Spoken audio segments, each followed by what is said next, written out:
요한복음 9장 7절 말씀만 다시 보시겠습니다.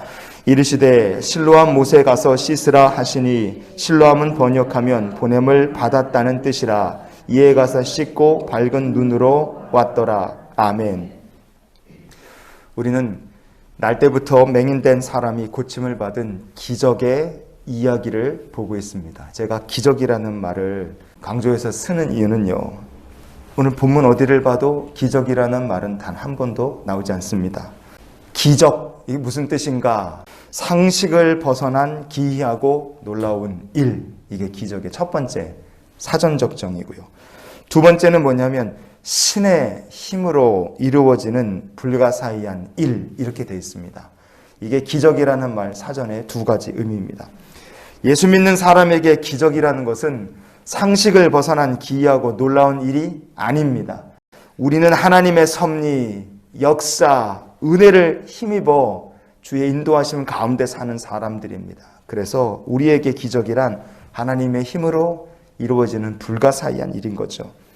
그럼 하나님께서 어떤 사람들에게 그러한 기적과 은혜와 섭리를 더하실까? 때가 아직 낮으니까 나도 하나님 아버지의 일을 하겠다, 이런 마음의 소망을 간직한 믿음의 사람들에게 하나님께서 기적과 은혜를 베풀어 주실 줄 믿습니다. 우리가 그런 믿음의 백성이 될 수 있기를 원합니다. 예수님과 같이 낮으니까 일하겠다, 하나님의 일을 하겠다, 이런 마음을 가진 성도, 믿음과 순종이 있는 그 자리에 하나님께서는 우리의 순종과 믿음 부족한 것을 채우고도 남을 기적을 더하여 주실 줄 믿습니다. 성경에 주님이 눈 고쳐주신 소경은 이 사람 외에도 또 중요한 사람이 하나 있습니다. 마가복음 10장 47절 말씀을 보시겠습니다. 다윗의 자손 예수여, 나를 불쌍히 여기소서 하거늘. 아멘. 바디메오라는 사람은 여리고에 사는 거지였습니다. 바디메오가 굉장히 기뻐했을 겁니다. 왜냐하면 그는 그동안 주님에 대한 소문을 들어서 익히 알고 있었기 때문에 그래요. 그래서 예수님이 오셨다는 것을 안 바디메오는 아주 크게 목소리를 높여서 막 주님의 이름을 불렀어요. 사람들이 야, 좀 조용히 해라 막 꾸짖어도요, 바디메오가 멈추지 않았습니다. 결국에 이 바디메오는 주님을 만나 믿음으로 자기의 눈을 고침받았어요. 이 바디메오가 고침받은 이야기하고요, 요한복음 9장에 등장하는 이 소경이 고침받은 이야기는 아예 느낌 자체가 완전히 다릅니다.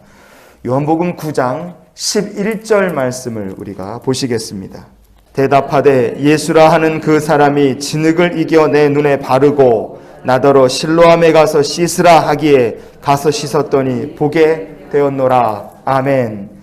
이 사람이 고침을 받은 후에도 가만히 들어보면 자기를 고쳐주신 분이 누구신지 제대로 모르는 거예요. 예수라는 사람이 고쳐주긴 했는데 자기가 눈먼 상태에서 주님을 그저 얼굴에 뵙기는 했지만 못 본 상태니까 주님이 누군지를 정확히 모르는 겁니다.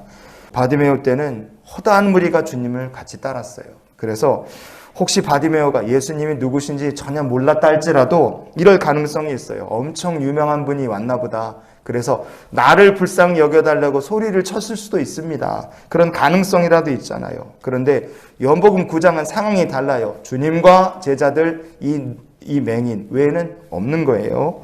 바디메오는요, 자기 눈을 고쳐달라고 자기가 먼저 간청을 했고 예수님의 이름을 부르며 다윗의 자손 예수 그리스도여, 나를 불쌍히 여겨달라고 그는 계속해서 예수님이 누구신지 정확히 알고 소리쳤습니다.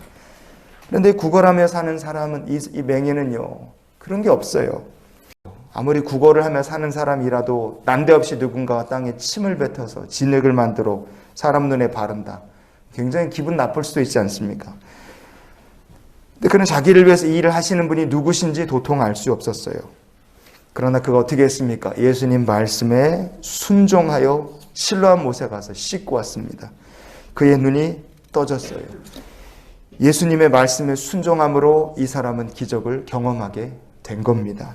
여러분, 기적이 그렇게 좋으면, 우리 신앙생활에 그렇게 꼭 필요한 거면 성경에 기적이라는 말이 많이 나와야 되지 않겠습니까? 그런데 성경에는 기적이라는 말이 들어간 구절이 신구약을 다 합쳐서 12번밖에 없습니다. 신약 성경에는 그렇게 예수님이 기적을 많이 행하셨지만 성경은요, 예수님이 하신 모든 일들을 기적이라고 한 번도 적지 않습니다. 디모데후서에 한 번 기적이라는 말이 성경에 나와요. 그것도 사탄 마귀가 하는 거짓 기적에 대한 이야기지 예수 믿는 사람 아니면 주님의 기적에 대해서는 단 한 번도 성경에 기적이라는 말을 쓰지 않습니다. 생각해 봐야 될 문제죠. 우리는 기적을 바랄 때가 많습니다. 그런데 왜 성경은 기적이라는 말을 그렇게 많이 쓰지 않을까? 신의 힘으로 이루어지는 불가사의한 일, 구원받은 성도는 불가사의한 힘과 기적으로 세상을 사는 사람들이 아니기 때문에 그래요. 성도는 이 능력과 권세가 누구로부터 오는지 분명히 알고 있습니다. 그리고 우리는 하나님의 말씀에 순종함으로 하나님의 은혜와 축복을 받아 세상을 사는 사람들인 줄 믿습니다. 날 때부터 맹인되었던 사람이 고침을 받았다. 엄청난 기적의 사건이지만 이 이야기에서 성경 말씀 우리에게 단 한 번도 기적이라는 말을 언급하지 않습니다. 왜냐하면 기적보다 더 좋은 것이 순종함으로 얻는 은혜이기 때문에 그렇습니다. 여러분, 그래서 우리가 오늘 이런 기도로 하루의 삶을 살았으면 좋겠어요. 오늘도 기적보다 더 좋은 주의 은혜로 살게 해 주시옵소서. 순종하면 하나님께서 기적보다 더 좋은 은혜로서 하나님의 국률로서 넘치도록 채워주시는 복 있는 삶이 되게 하실 줄 믿습니다. 오늘도 말씀에 순종함으로 은혜와 권능을 얻는 복 있는 날이 되시기를 주의 이름으로 축원을 드립니다.